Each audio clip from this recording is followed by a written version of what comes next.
examen o algo así, ¿verdad? Tenemos. Los días cortan solo tienen un examen. No. Ya, ¿se me puede prender data, por favor? Yo alcanzo.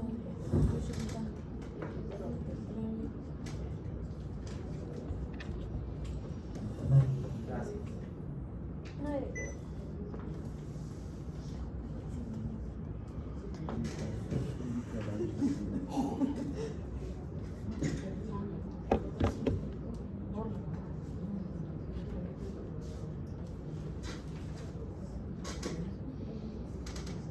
Despierta.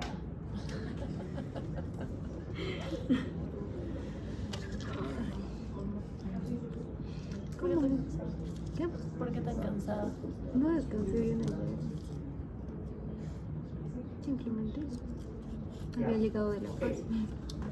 Entonces hemos visto hasta ahora la pared abdominal y ahora vamos a entrar a ver la parte de la cavidad abdominal misma, peritoneal y el retroperitoneal. Fíjense que vamos a empezar hablando con algunas neoplasias malignas.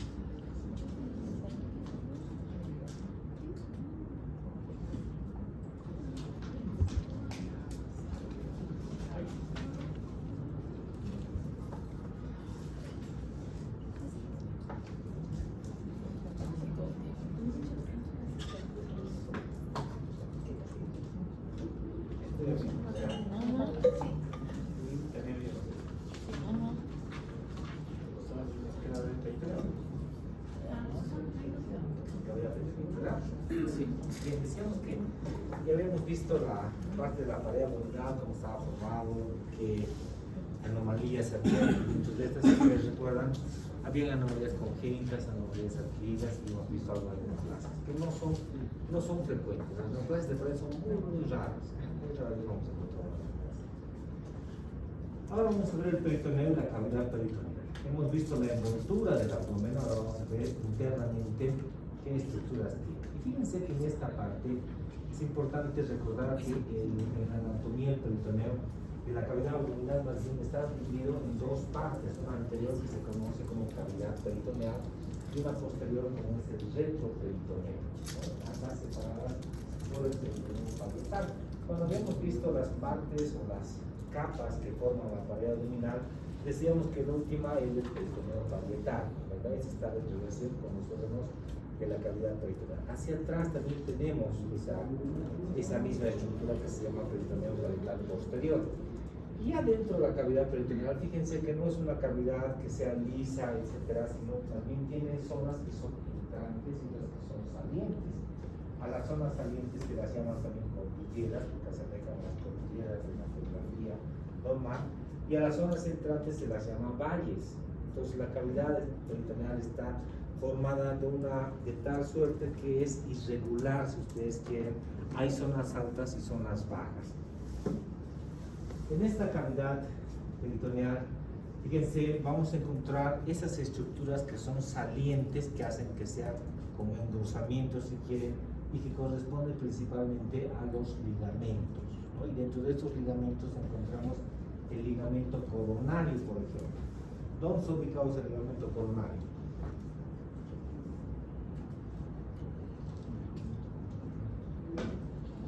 ¿Recuerdan?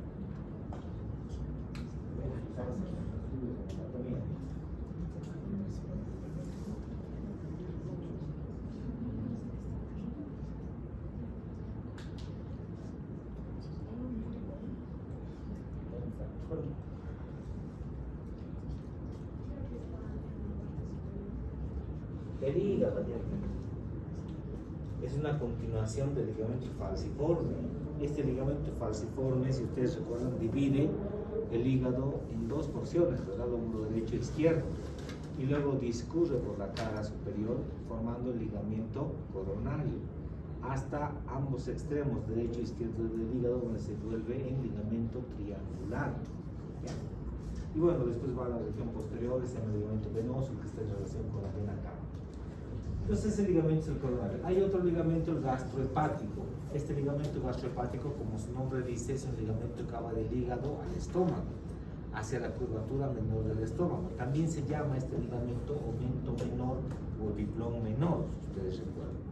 Después tenemos el ligamento hepatoduodenal que va del hígado hacia la primera porción del duodeno y forma parte del hiato de Winslow. ¿No? Si ustedes recuerdan, el hiato de Winslow es una cavidad o un orificio que comunica con la transcavidad de los epiplones, ¿cierto? Y eso ingresa hacia el retroperitoneum, si ustedes recuerdan. El ligamento falciforme, que ya habíamos visto, va desde el ombligo hacia el hígado, es un vestigio embrionario. Pues. El ligamento gastrocólico, que tiene relación con el colon derecho, el duodenocólico, lo mismo. El gastroesplénico, que une la curvatura mayor del estómago con el vaso. El espleno renal, entre el vaso y el riñón izquierdo. El frenocólico, entre el diafragma y el colon, principalmente el colon y el ángulo hepático esplénico, perdón, del colon. El mesocolon transverso y también el mesenterio del intestino delgado. Todas estas zonas que se llaman ligamentos, ustedes están viendo, son zonas que son salientes, que van a producir rugosidades, si quieren, en esta cavidad peritoneal. Y en medio de esas zonas pues va a estar ubicado los valles de ciclos. ¿Para qué sirve el peritoneo? ¿Qué es el peritoneo? Es una membrana que en su interior, fíjense, contiene parte de lo que son los leucocitos, tiene macrófagos, tiene parte de sustancias que son importantes como sustancias de complemento, etcétera, que vamos a ver ahorita en la función inmunológica. Además de todo ello, fíjense que esta membrana peritoneal es importante en el transporte de agua, en la ultrafiltración, en el transporte de solutos, etcétera. Lo que hace la membrana peritoneal es secretar continuamente agua hacia la cavidad peritoneal y al mismo tiempo va reabsorbiendo ese agua. ¿Cuánto es la cantidad normal de líquido peritoneal? ¿Hasta cuánto es normal?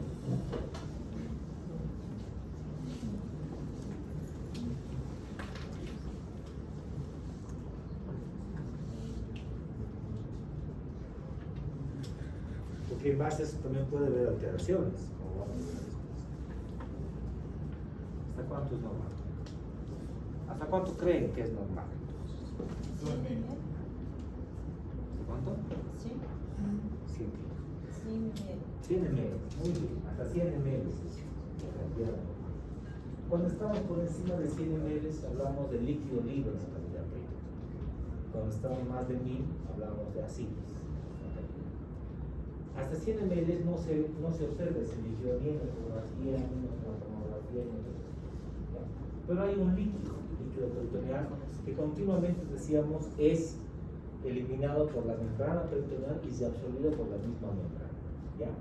Hay zonas u orificios a nivel del diafragma y en ese diafragma, en el lado derecho sobre todo, hay orificios más grandes por donde también se reabsorbe el líquido peritoneal. Esto se llama estomas subdiafragmáticos, que son orificios más grandes. Entonces, para que se entienda, ese líquido peritoneal no es que está estático, no pasa nada, sino que continuamente discurre en esas zonas valles que decíamos, va avanzando y mientras se va reabsorbiendo. Donde más se reabsorbe es a nivel del lado derecho, debajo del diafragma. ¿Ya? ¿Por qué avanza ese líquido? ¿Qué es lo que mueve que ese líquido avance y no se quede estático? El diafragma. Si ustedes recuerdan, el diafragma desciende y desciende con los movimientos respiratorios y la presión positiva del abdomen hace que haya el impulso para que el líquido vaya discurriendo. Por todas esas zonas decíamos que son valles. ¿Y cuáles son esos valles? Son los espacios peritoneales, que están delimitados por esos ligamentos que decíamos antes, y esos ligamentos son las cordilleras, decíamos. Entonces, esas zonas declives, esas zonas bajas, son el espacio subfrénico derecho e izquierdo, ¿ya? El espacio subhepático. ¿Dónde está ubicado el espacio subfrénico derecho? ¿En qué estructura?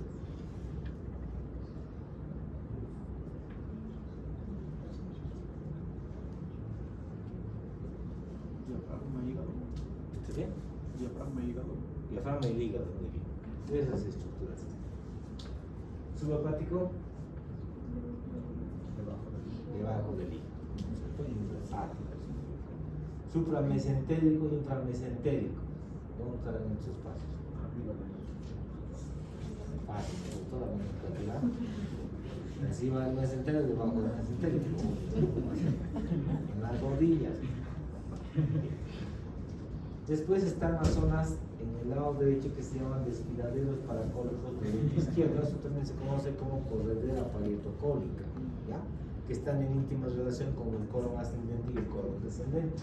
Después tenemos otro espacio que son arterias en la transcavidad de los epitrones propiamente dicho.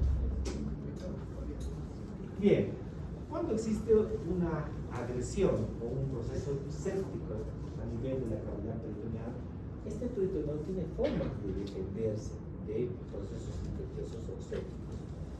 Y fíjense que una de las formas en las que se defiende es que estas bacterias que se encuentran ahora en la cavidad peritoneal son eliminadas de inmediato de la cavidad peritoneal a través de los estomas diafragmáticos pilosotomáticos. Habíamos dicho que la misma membrana peritoneal va a ser quien va a reabsorber el líquido peritoneal. Pero además en el lado derecho encontramos zonas que son más o orificios más bien que van a reabsorber el líquido. ¿Y a dónde va este líquido peritoneal? En última instancia termina en la circulación general, ya va a terminar a nivel de la vena cava. Entonces lo que hace el peritoneo parietal es secretar líquido, aumentar líquido a la cavidad peritoneal para reabsorber finalmente ese líquido, ¿ya? Entonces, cuando tenemos un proceso séptico como una apendicitis aguda, por ejemplo, lo que hace la cavidad peritoneal es secretar líquido, ¿no? Por eso en la ecografía sale aumento de líquido en la cavidad peritoneal. Y esto hace que se reabsorban más fácilmente estas bacterias. ¿Ya? Bien. ¿Por qué aumenta el líquido libre en la cavidad peritoneal? Para que se transporte y se reabsorba más fácilmente esto que decíamos antes. Imagínense que vamos a encontrar en la cavidad peritoneal un exudado purulento, y el exudado purulento es viscoso. No hagan de pronto como el apio o la leche condensada. ¿Cuánto tiempo tardaría en llevar eso desde la fósila derecha hasta el diafragma? Si solamente fuera por el movimiento que decíamos. En cambio, si aumentamos el líquido libre, diluimos esa secreción y más fácilmente va a llegar hasta los estomas diafragmáticos y se van a reabsorber. Fíjense que aquí alguien puede decir, pero estamos reabsorbiendo bacterias, procesos sépticos, infección hacia la circulación general, porque acuérdense que todo este líquido termina en última instancia en la vena cava, en la circulación general, ¿no? Pero al peritoneo parietal, fíjense, no le interesa que estas bacterias lleguen a la sangre, le interesa que esté libre el peritoneo de estas bacterias, ¿ya? Por eso cuando uno tiene un problema séptico a nivel abdominal, después pasa a una sepsis de origen orgánico. Hay bacterias en el torrente sanguíneo y esto lleva indudablemente a que haya falla en otros órganos, ¿no? Pulmonar, renal, etc. Y es lo que se llama la falla neuronal. Finalmente esto es lo que pasa al paciente. Bien, además de, fíjense, de absorber estas bacterias a través de estos estomas, en el peritoneo también tenemos macrófagos, ¿no? Y estos macrófagos que se encuentran ahí van a liberar mediadores proinflamatorios y esto favorece la migración de leucocitos a la cavidad peritoneal de la microcirculación vecina. Entonces estos mediadores proinflamatorios hacen que lleguen gran cantidad de leucocitos, segmentados principalmente, y vayan a producir o vayan a defendernos más bien de esta agresión que se encuentra a nivel peritoneal. Después fíjense que también encontramos mastocitos a este nivel y estos con su degranulación van a liberar algunas sustancias como la histamina, por ejemplo, que son sustancias vasoactivas, y esto va a provocar vasodilatación local, ¿no? Y entonces con esto hay mayor extravasación de líquidos y proteínas, y además fíjense vamos a tener complemento de monoglobulinas en ese espacio peritoneal. Entonces aumentamos la irrigación, aumentamos la cantidad de leucocitos, aumentamos el líquido libre y este complemento que va a hacer las proteínas más bien van a obstaculizar las bacterias y van a desencadenar la fagocitosis y destrucción de estas bacterias. Cuando sean destruidas las bacterias van a formar matrices de fibrina, ¿cierto? Que son parte del proceso séptico.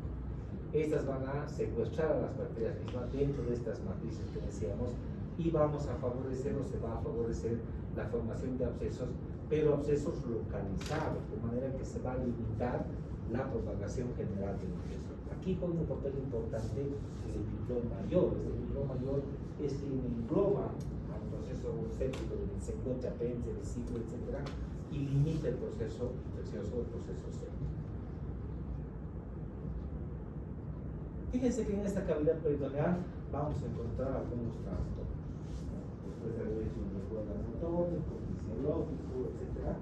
Ahora vamos a ver la patología benigna. ¿Qué cosas son frecuentes en la cavidad peritoneal? ¿Qué patologías benignas son frecuentes? Sin duda, la ascitis es una de las patologías que frecuentemente vamos a encontrar, ¿no es cierto? La acumulación de líquido en la cavidad peritoneal. Esta acumulación de líquido, decíamos, se denomina ascitis, ¿cierto? Y hay varias causas. Dentro de estas causas, pues vamos a ver que algunas tienen que ver con una hipertensión portal y otras que no tengan relación con un aumento de la presión a nivel de la vena portal. Entonces vamos a ver un paciente con un abdomen globoso, expensas de líquido ascítico en su interior. Podemos ver en algunos incluso telangiectasias, aumento de circulación venosa, periférica, etc. Y va a depender un poco de la causa. Y dentro de las causas o la etiología de esta ascitis, fíjense que encontramos algunas que se deben a que el paciente presente hipertensión portal. Dentro de esta hipertensión portal puede ser con cirrosis o sin cirrosis, ¿no es cierto? Dentro de ellas está la obstrucción venosa de la vena portal prehepática, la trombosis venosa mesentérica crónica, etc. Hay patologías cardíacas que también van a producir o que producen ascitis dentro de su clínica. Dentro de ellas la insuficiencia cardíaca congestiva, el taponamiento cardíaco crónico, mismo que decíamos, la pericarditis congestiva, etc. Incluso, fíjense, hay neoplasias como carcinomatosis peritoneal que van a dar origen a que el paciente tenga ascitis. En las neoplasias, habitualmente lo que ocurre es que parte de las células neoplásicas, parte de las células del tumor primario, se desprenden y van a ir a destruir los sitios donde debiera absorberse el líquido peritoneal. Si ustedes recuerdan, decíamos que la membrana peritoneal secreta el líquido y la misma membrana la absorbe en otros orificios renales. Los sitios donde debieran de absorberse líquidos están invadidos por células neoplásicas o cancerígenas, sea de cáncer de pulmón, colon, donde ustedes quieran. Entonces esto hace que se obstruyan estos sitios donde debieran de absorberse y por lo tanto pues hay un desequilibrio. Se secreta más líquido y no se absorbe ese líquido. Y esto lleva al paciente a que tenga ascitis. ¿Ya? Después hay otras causas como la ascitis biliar, por ejemplo, la ascitis quilosa y bueno, las neoplasias que ya habíamos visto. ¿Cómo hacemos el diagnóstico de la ascitis? Pues no es muy difícil ese diagnóstico. Técnicamente ustedes pueden hacer la onda ascítica, ¿cierto? Me imagino que es lo han visto en semiología, ¿verdad? Practicar muchas veces. Si no, en gastroenterología también van a ver los que no han visto en semiología. Ponen ustedes una mano de un ayudante y con sus dos palmas van a palpar ambos flancos, golpear un lado y van a sentir como el agua les golpea la palma del otro. Famosa onda ascítica. Como que alguna vez la persona me golpeara, la ciudad más, no pasa eso. ¿Verdad? Bueno. Fíjense que nos interesa como médicos además saber si esa ascitis se acompaña o no de un gradiente alto o de un gradiente bajo. ¿A qué se refiere gradiente alto o bajo? Se refiere a que si se acompaña o no de hipertensión portal.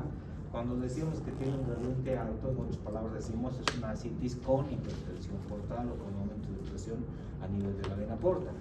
Y cuando decimos gradiente bajo decimos no se acompaña de hipertensión portal. Ya a eso se refiere. ¿Cómo sabemos si está con hipertensión portal o no, o gradiente alto o bajo? Sacando el gas, el famoso gas.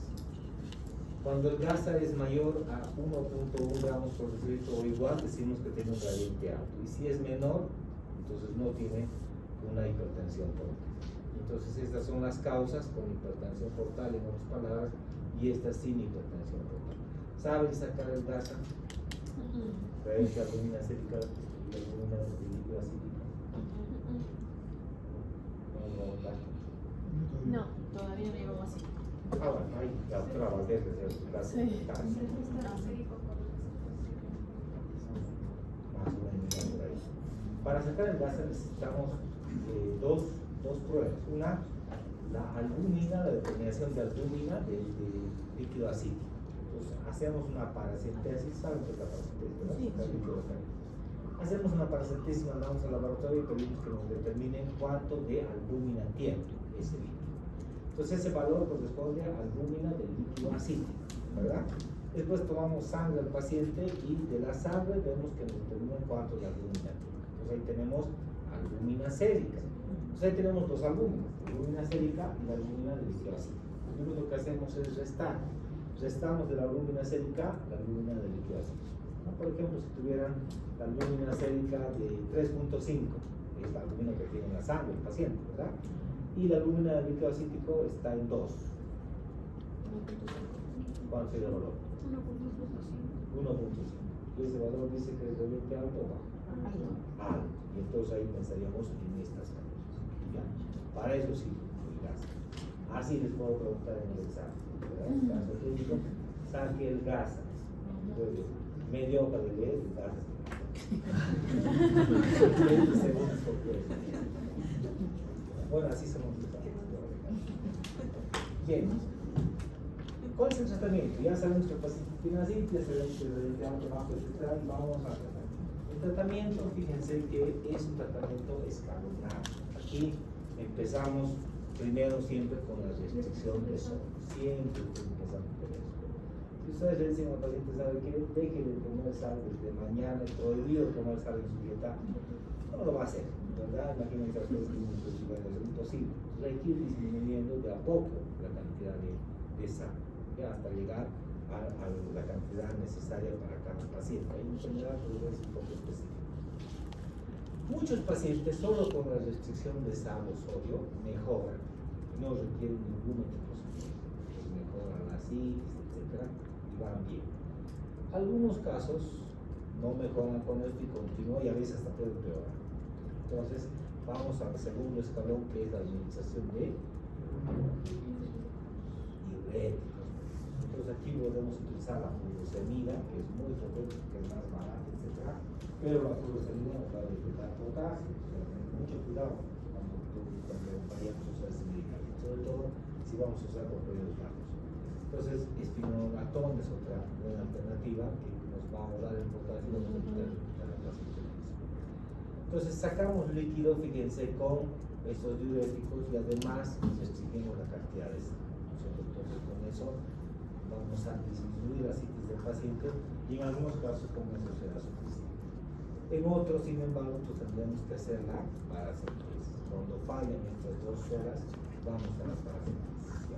No es que si nosotros llegamos a la paracentesis ya no va a estar comiendo normal o no usamos diurético. Tiene que el paciente estar con restricción de sal y además utilizando diuréticos. Y además a eso adicional, si quieren, hacemos la paracentesis. ¿Han visto hacer una paracentesis? ¿Saben el concepto? ¿No lo han visto? Cuando se hace una paracentesis, esto van a ver el gasto. Fíjense que esta parte es más clínica, no tiene tanto la parte quirúrgica, ¿no? Es más de la parte médica. Pero es importante que sepa. Entonces, ¿qué hacemos en una paracentesis? Tenemos que ingresar a la cavidad peritoneal a través de un catéter, a veces una bránula, en alguna parte del abdomen. Fíjense que dividimos el abdomen en 4 partes y tenemos 2 cuadrantes superiores y 2 inferiores. En el cuadrante inferior izquierdo es donde se hace la función para la obtención del líquido acítico de la paracentesis. ¿Por qué en este cuadrante y no en nosotros? Porque en este cuadrante están zonas o estructuras del intestino que son móviles. El intestino es móvil y el colon sigmoide también es móvil. Si ustedes funcionan en cualquiera de los otros cuadrantes, ahí sí es donde hacen la paracentesis. Entonces, se puede utilizar una bránula de calibre 18, etc. Va a depender un poco del tamaño venoso que tenga el paciente. O se puede hacer con la técnica de Servigel e instalar un catéter. Así como habían visto en el lavado peritoneal diagnóstico, la técnica cerrada, ¿se acuerdan la técnica de Servigel? Aquí consistía de una aguja Aguja con guía. a través, después la guía, de entrar la aguja, abren la piel, ponen un dilatador y dan un catéter y se saca. ¿verdad? O la hielo. Fácil, ¿no es cierto? El seguro un examen práctico es usted. No hay examen, todavía no, por lo menos. ¿No? Creo que con la tecnología de aquí unos años los exámenes van a poder ustedes ver pacientes, ¿no? La inteligencia artificial está mejorando y también en la parte médica. Entonces en sus tablets, en sus computadoras van a poder ver un paciente y lo que le hagan, el paciente va a vivir o se va a morir. Obviamente si se muere están a pasar. Bueno, a las siguientes generaciones. Hay que tener cuidado simplemente de no retirar demasiado líquido acítico en una sola vez, porque eso puede inestabilizar el movimiento de la empresa. Se saca ya poco y como eso, pues muchos pacientes van. Cuando retiramos o cuando hacemos una parasintesis, siempre debemos mandar esto a un estudio citológico, a que nos determine cuántos de alguna tiene, cuántos de los grandes, los rojos, amilasa, etc. ¿no? Para decir si es exudado, si es transudado, si se requiere algún tratamiento quirúrgico, como médico, antibióticos, etc.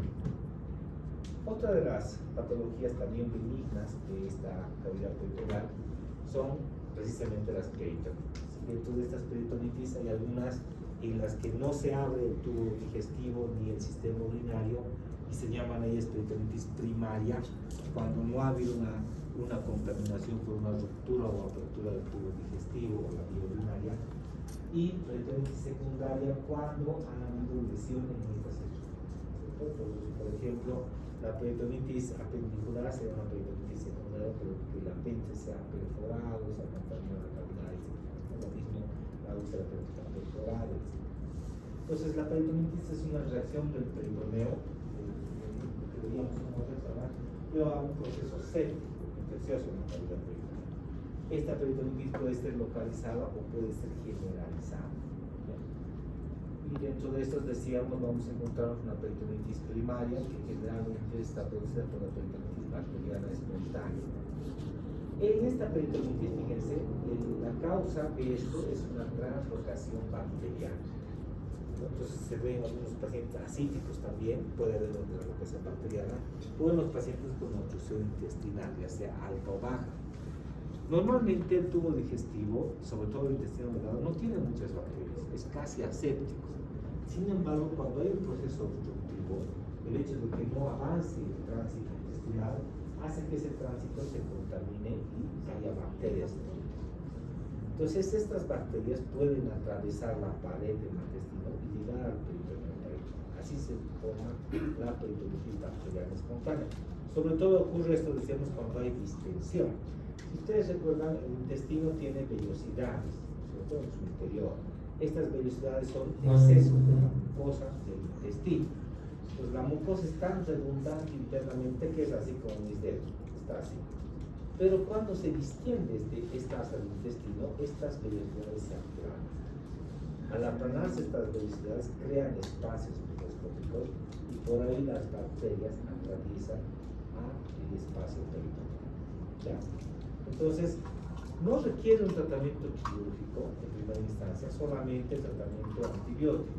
Se administra antibióticos por vía parenteral y la mayor parte de las veces con eso se evita el cuadro del paciente. En algunos casos deja secuelas de heridas y adherencias, ¿no? A veces se pegan las asas entre sí por este proceso séptico infeccioso más bien, y aparecen con heridas y adherencias, ¿no? Algunos pacientes que tienen episodios de gastroenteritis en forma crónica, cuando en algún momento se opera, todo está pegado, ¿no? Es esperable encontrar adherencias y heridas en patologías o pacientes que han sido operados varias veces. Uno que no tenga cicatriz, que no tiene adherencias dentro, pero por esta condición de la peritonitis bacteriana espontánea puede haber los resultados. Bueno, otra peritonitis también importante es la peritonitis tuberculosa. Esta peritonitis tuberculosa se debe a la contaminación del peritoneo parietal y visceral, fíjense, por el micobacterium tuberculosis. Es una forma extrapulmonar de la tuberculosis. Si ustedes recuerdan, la puerta de entrada de esta bacteria es los pulmones, la vía aérea. Se desarrolla a nivel del pulmón y a partir de aquí se disemina a otros órganos, por ejemplo, el riñón, la tuberculosis renal, y la tuberculosis peritoneal. cuando existe tuberculosis peritoneal, generalmente hay el antecedente de que el paciente tenía tuberculosis pulmonar en algún momento de su vida. Y en esta tuberculosis peritoneal se acompaña de un abdomen francamente agudo, o sea, datos muy sugestivos de abdomen agudo. Vamos a encontrar un abdomen generalmente distendido con un hilo paralítico, con dolor, el paciente con datos de irritación peritoneal, y esto motiva a que uno ingrese a quirófano. Y cuando hacemos una laparotomía, vamos a encontrarnos el abdomen así. El peritoneo parietal es enrojecido, tumefacto, lo mismo que el peritoneo visceral. Las vísceras están así, congestivas, eritematosas, y tienen nodulaciones blanco-amarillentas en su superficie. Pues dicen algunos que se asemejan a los granos de mijo. Vamos a mostrar otro mijo.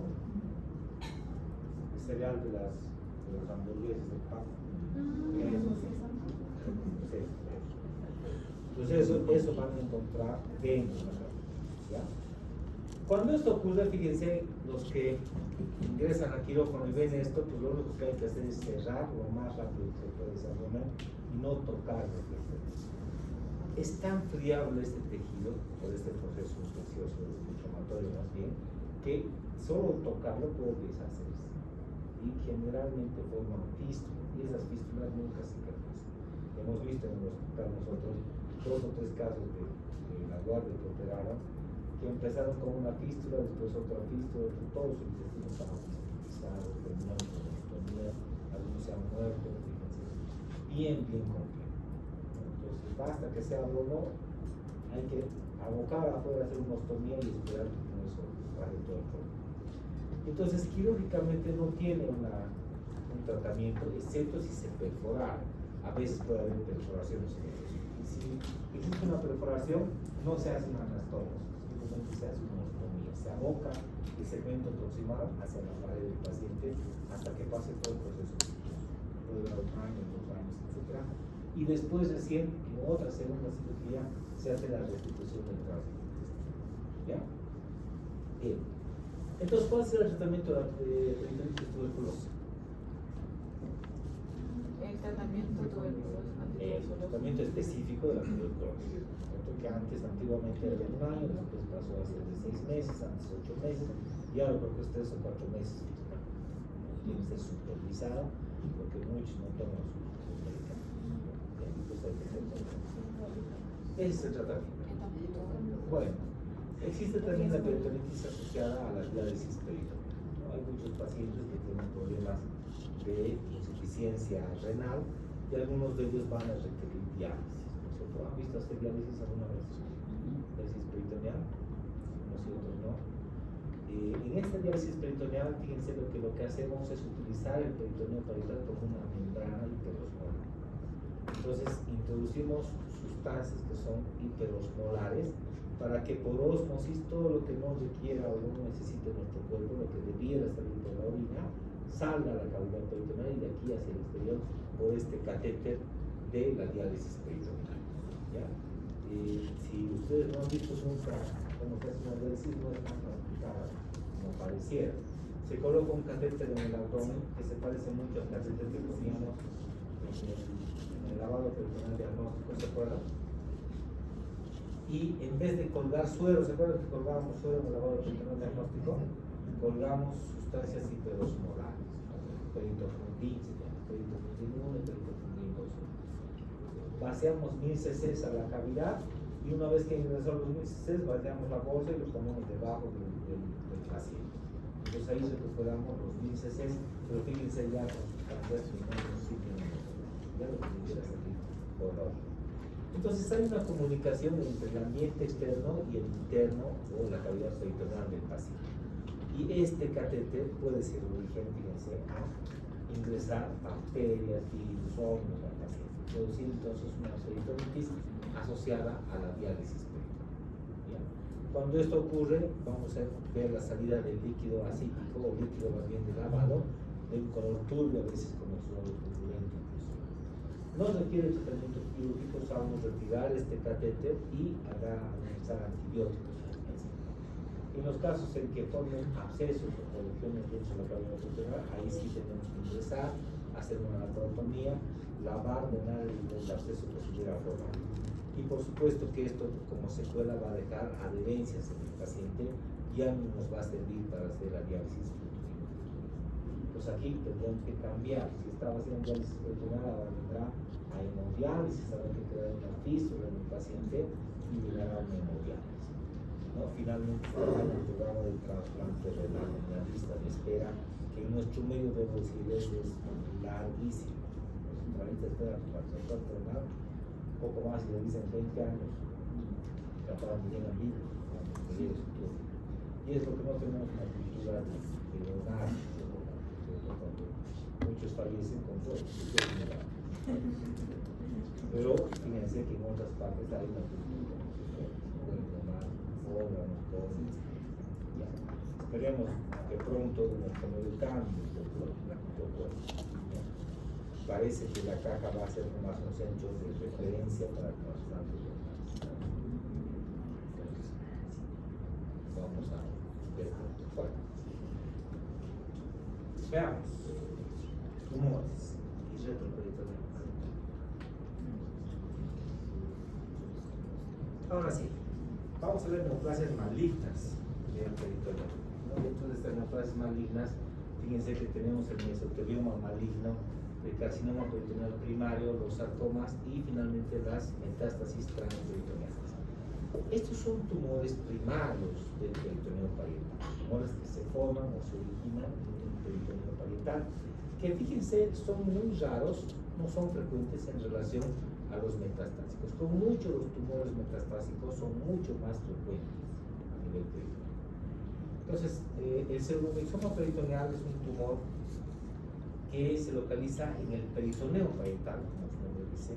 Está asociado a otro tipo de neoplasias o tumores, como por ejemplo el tumor del apéndice, celular secundaria, un tumor carcinoide, o el tumor del ovario. Entonces, aparentemente hay una relación entre esos tumores y el pseudomixoma peritoneal. ¿Qué vamos a encontrar nosotros en estos pacientes? Pues aumentos de volumen de la pared abdominal. Dice que está asociado también a unas cicatrices previas. En estas zonas vamos a encontrar ese aumento de volumen. Es el engrosamiento del peritoneo y la invasión del peritoneo lo que va a formar en el paciente estos abultamientos que parece que fueran una hernia en el paciente peritoneal. Si nosotros hacemos una tomografía, vamos a encontrar esto. Esto es una tomografía con contraste de abdomen, donde vamos a encontrar, fíjense, engrosamientos del peritoneo parietal. Aquí se ve mucho más claro que en esto. Puede salir peritoneo visceral y parietal. Fíjense, grandes estructuras pueden estar tomadas por estas neoplasias o tumores.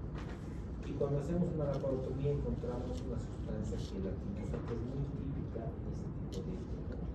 El pseudomixoma peritoneal, uno abre y se encuentra como gelatinas, así que pueden estar encapsuladas o sueltas como líquido libre. ¿Ya? Entonces, lo que se hace es resecar el peritoneo que está comprometido y generalmente hacer lavados y con eso vamos. Además, que se puede administrar parte de quimioterapéuticos dentro de la cavidad peritoneal, como la quimioterapia peritoneal, hipertécnica o el IPEC famoso. Estos quimioterapéuticos han demostrado ser muy eficaces en lavados que se hacen en la cavidad peritoneal con estas sustancias quimioterapéuticas que decían, porque actúan localmente y porque van a destruir las células que se pueden haber quedado que no hayan podido cicatriz. Esta quimioterapia hipertérmica, así llamada, se puede hacer de dos formas, una con técnica abierta y otra con técnica cerrada. La técnica abierta dejamos abierto al paciente como si fuera una laparotomía contenida y cada 2 días ingresamos al quirófano, abrimos al paciente y como si fuera carnaval, lavamos todo el peritoneo con sustancias quimioterapéuticas. La otra forma es hacerlo en forma cerrada. Cuando lo vamos a cerrar, generalmente colocamos drenajes en el paciente, 2 drenajes superiores y 2 inferiores. Se cierra. Y y hay terapia intensiva, terapia intermedia o enlazada o internado. A través de los relaxes superiores introducimos el líquido que tiene estas sustancias terapéuticas y por la parte de los relaxes inferiores va a salir el líquido. Así garantizamos lavar continuamente toda la cavidad peritonal. Entonces, no requiere generalmente otro tratamiento más que esto, y que nuestro diagnóstico es realmente. El mesoteloma peritoneal maligno también está presente en el peritoneo perital. Este puede invadir estructuras como el peritoneo visceral, inclusive. Y cuando ingresamos al quirófano, pues encontramos eso. Las neoplasias, el tratamiento también es quirúrgico, que se resectar a veces grandes cantidades de peritoneo perital. Pueden ir la quimioterapia también estos pacientes. Y los tumores metastásicos, que son más frecuentes, habíamos dicho que los primarios, en estos vamos a encontrar nodulaciones en el peritoneo parietal y en el visceral también, así como ustedes están viendo. Esto generalmente se asocia a ascitis, además, en el paciente. Cualquier tumor de la cavidad peritoneal puede llevar a esto, tumores de estómago, duodeno, colon, incluso ginecológicos como el ovario, etc. Puede terminar en esto que se llama carcinomatosis peritoneal. Cuando el paciente está con carcinomatosis peritoneal, lamentablemente está fuera del alcance. Significa que no hay mucho por hacer, sino un tratamiento paliativo. No importa dónde esté localizado el cáncer. A veces, el encontrar una carcinomatosis es indicio de no hacer nada en el paciente. Yo, con mucha tristeza les comento, hace unos 2 años, cuando empezó la pandemia, teníamos un paciente muy joven, 32 años, pero dos niños de promedio, tenía un cáncer gástrico en etapa relativamente temprana y se le propuso hacer una gastrectomía. Sin embargo, llegó la pandemia, se asustó. Ustedes saben que en la primera hora estábamos en cuarentena rígida, no había transporte, no había hospitales, no había trabajo y las muertes estaban pues creciendo, ¿cierto? Se morían todos los días un montón de gente, se cremaba, grave. Sobrevivió este paciente al COVID, a todo, y cuando disminuyó la primera hora y estaba entrando casi a la segunda hora, que habrá sido por diciembre más o menos de este año, lamentablemente cuando se quiso operar se abrió la cavidad y estaba con carcinomatosis. No se pudo hacer nada. Y el paciente falleció por 2 o 3 meses.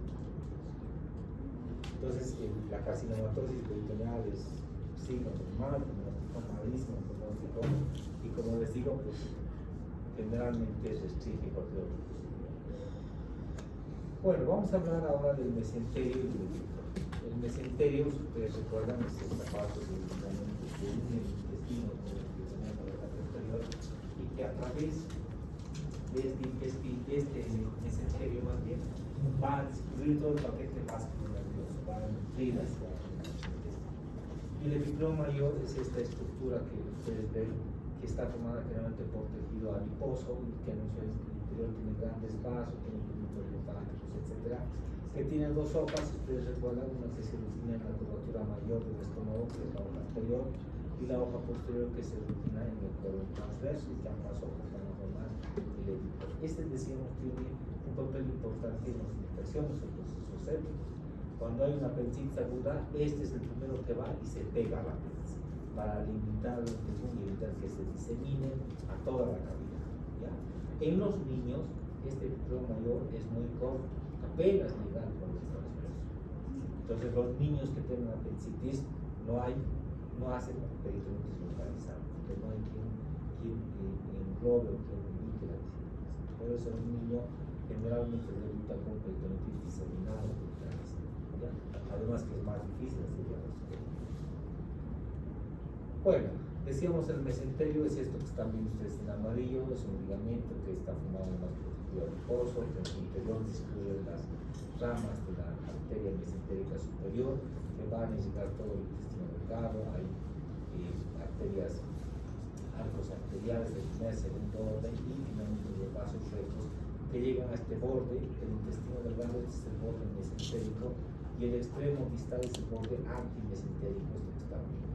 Y a partir de aquí, generalmente, cada arteria se divide en una rama anterior y otra posterior, y que van a hacer es llegar a ambos toda la pared del intestino. Entonces, esta estructura, llamada así mesenterio, en su interior también tiene conductos linfáticos para además de arterias y venas, y tiene incluso macrófagos, etc. Esta estructura también puede sufrir algunas patologías como los quistes epiploicos. Perdón, esto es del epiploma mayor. Vamos a ver ahorita.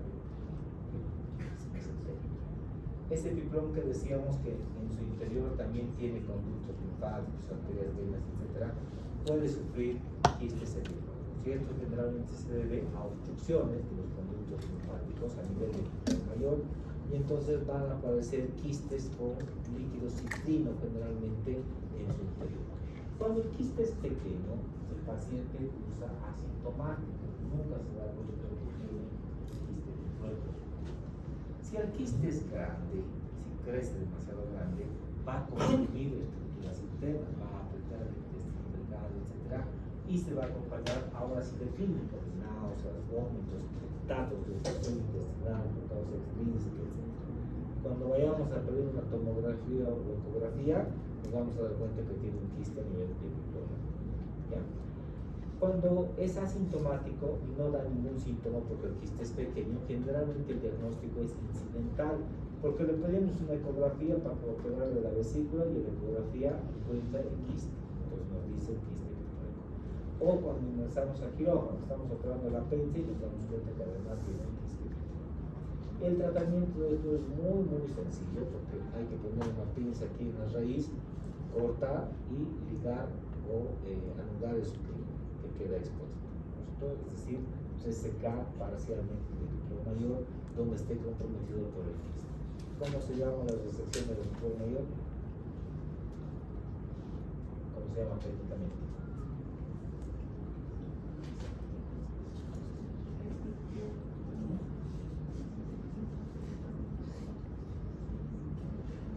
Gonectomía.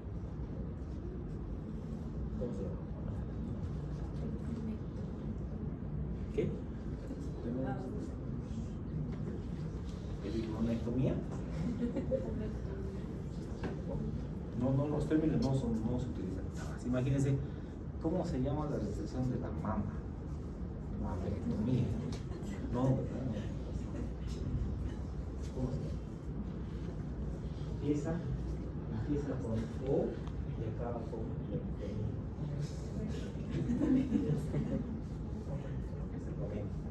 hemotomía. ¿Cómo?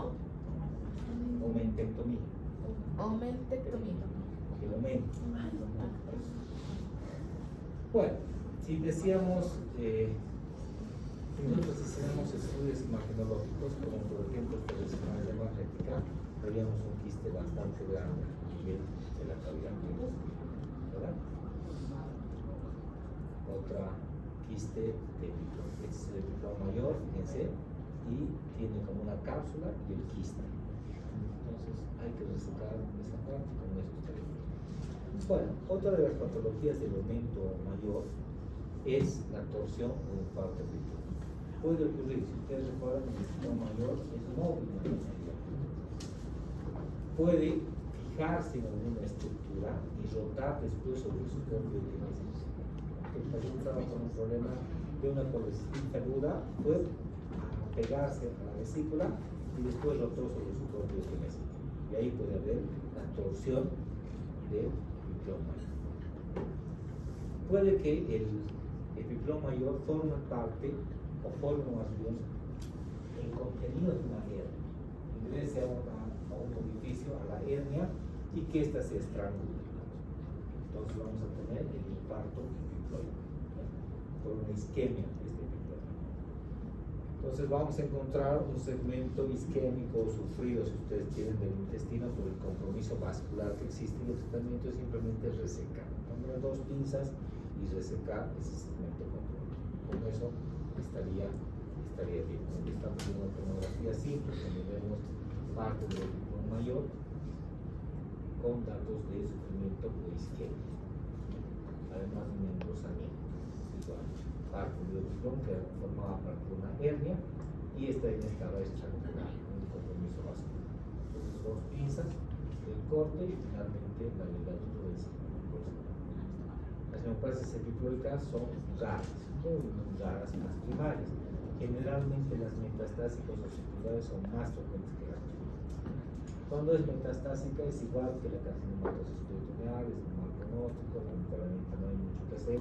En forma paliativa se puede resecar parte del epiplomo, todo el epiplomo digestivo, pero eso no va a mejorar las probabilidades.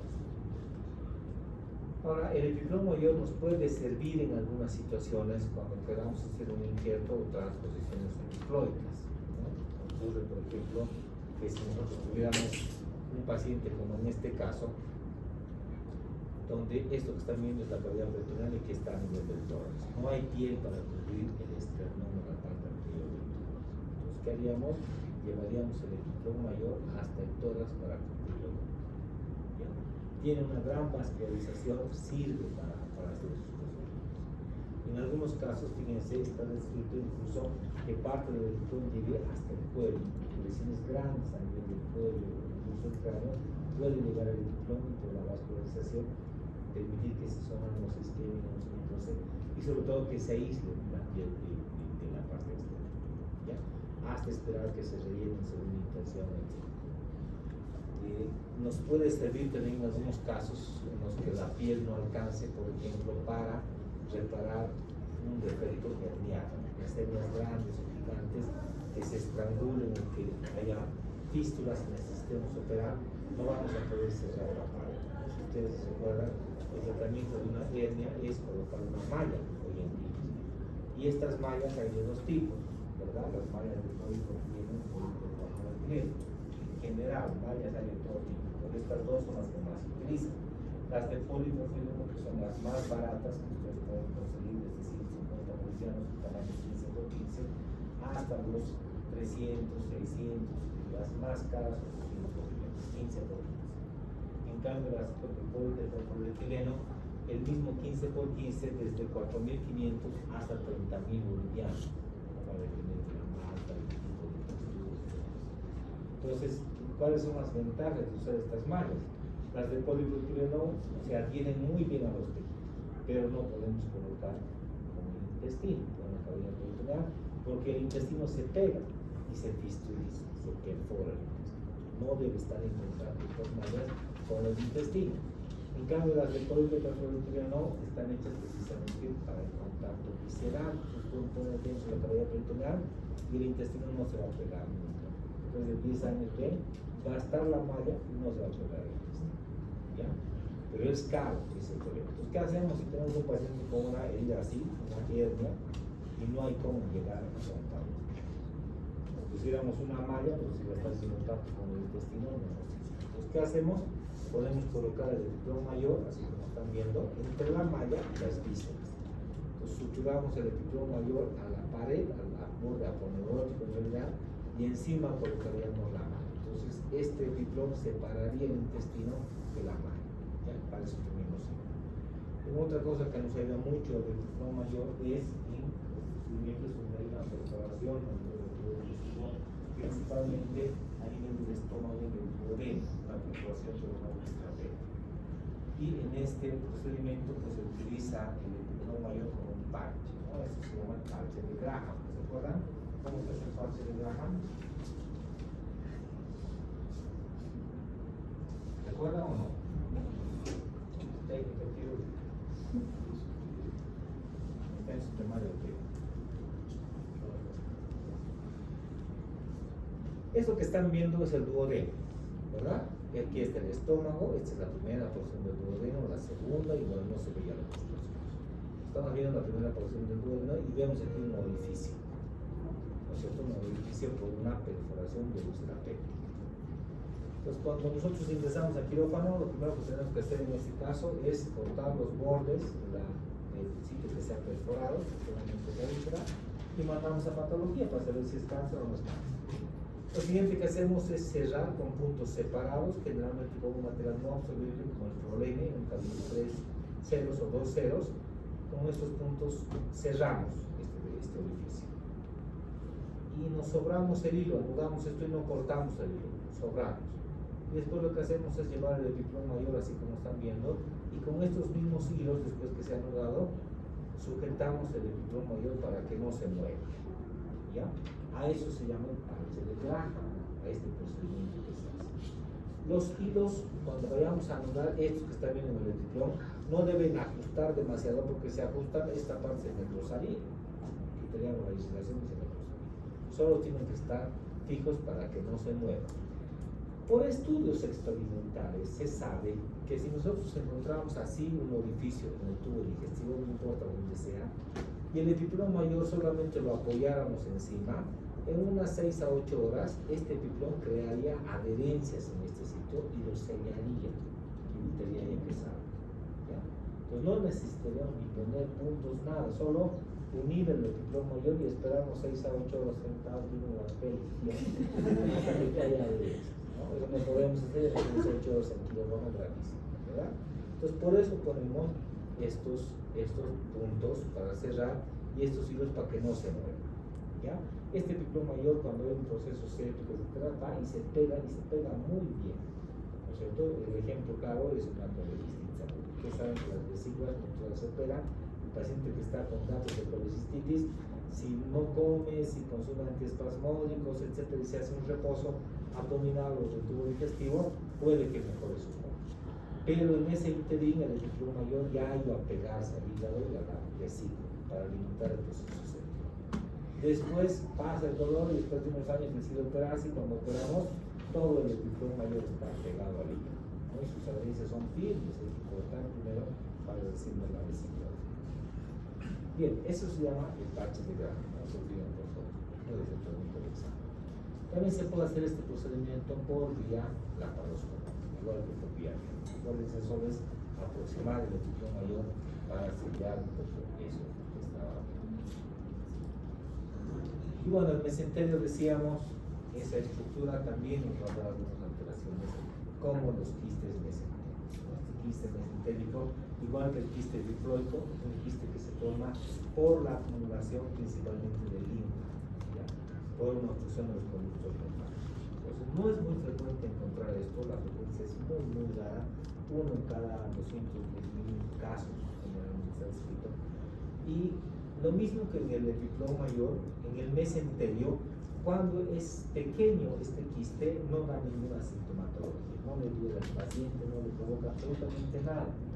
Cuando es grande, comprime el mismo intestino y provoca datos de obstrucción intestinal. Entonces ahí sí entramos a operar. El tratamiento es quirúrgico, por supuesto. Simplemente consiste uno en encontrar la cápsula y liberar del mesenterio mismo. Abrimos con una tijera muy delgada parte del mesenterio y si ustedes quieren con una toronda o con los dedos de las manos van separando el quiste y el quiste sale completo, no requiere ningún procedimiento, ¿ya? Entonces sale, a veces puede ser así grandes.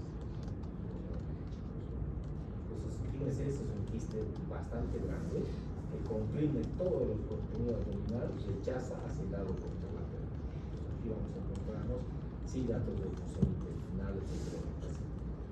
Se ha propuesto como tratamiento la punción y aspiración para no entrar con quirúrgico. Ustedes ven, la pared del quiste está muy cerca a la piel y en este caso el paciente tiene una piel muy delgada. Podríamos ingresar con una aguja, pinchar, aspirar el contenido de este quiste y luego esperar que esto se cierre. Siempre que tengan un quiste, no importa la localización donde se encuentre, si ustedes funcionan de aspirar, en 3 a 6 meses aparece nuevamente el problema. Entonces no solucionamos nada. Por eso tenemos que ir y resecar. Ese es el tratamiento definitivo. Que tiene un quiste de mama, pinche y aspire, en 3 meses vuelve a tener quiste de mama. No hay mucho. Entonces siempre hay que ir y hay que resecar. Bueno, otra anomalía benigna del mesenterio es la linfadeninitis mesentérica aguda. Esta linfadeninitis se debe a un proceso inmunológico con una inflamación del mesenterio. Y fíjense que clínicamente se parece mucho a una apendicitis. Mucho dolor abdominal, puede haber datos de irritación peritoneal, se acompaña a veces de hígado, que esto hace que se distienda el paciente, tenga náuseas, vómitos por esa causa. Y cuando uno ingresa a quirófano seguro de que es una apendicitis aguda, nos encontramos con una apéndice normal, lo que dicen los cirujanos más grandes rojos de vergüenza. Y ahora, ¿qué hacemos? Vamos a buscar el mesenterio y encontramos modulaciones así. todo el mesenterio está lleno de estos nódulos endotecidos. Se toma una biopsia generalmente de esto y se manda a patología. La respuesta va a ser cadenitis mesentérica. No requiere ningún procedimiento, el tratamiento solamente es médico, antiinflamatorios, a veces corticoides, y con eso esto se no requiere nada. Ese antecedente es importante porque a futuro el paciente puede volver a presentar este mismo problema, puede hacer cuadros repetitivos. Entonces, por eso es que cuando uno ingresa y dice esa apendicitis sí seguro y no encontramos nada, de una vez se va a la apendicitis. Porque si va a volver a tener este mismo problema, van a volver a usar y vamos a tener lo mismo. Entonces, si no van a empeorar la condición del paciente, hacemos una apendicectomía. Entonces, la siguiente vez que lo llora, ya no vamos a pensar en la apendicitis, en otras cosas. Y cadenitis mesentérica aguda, así se ve.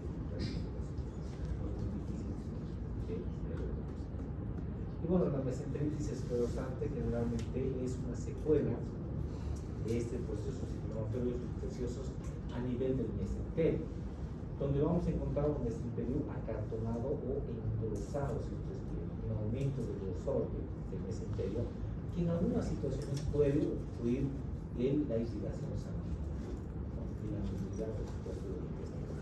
Cuando hacemos una tomografía de abdomen, normalmente no vemos el mesenterio, adiposo delgadito, por donde van las arterias venas, no vemos.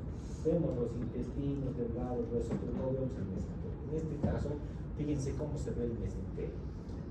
Se ve bien porque está engrosado y porque además está con una cicatriz retráctil, así como lo mismo en aquí. Fíjense cómo se ve el mesenterio engrosado. El tratamiento no es quirúrgico, salvo que hubiera alguna obstrucción a causa de esto, pues habrá que entrar y liberar esa obstrucción. ¿Cuál sería el tratamiento de ese? Solamente médico. Ah, Bueno, decíamos que como hay una cavidad peritoneal, hay un retroperitoneal, ¿verdad? Esa es la cavidad peritoneal, esto que están viendo. Y este es el retroperitoneal, todo esto que está aquí atrás. La cavidad peritoneal está limitada por el peritoneal parietal, tanto anterior como posterior. En cambio, el retroperitoneal no tiene esa particularidad. Y en este retroperitoneal encontramos estructuras importantes como los riñones, por ejemplo, la glándula suprarrenal.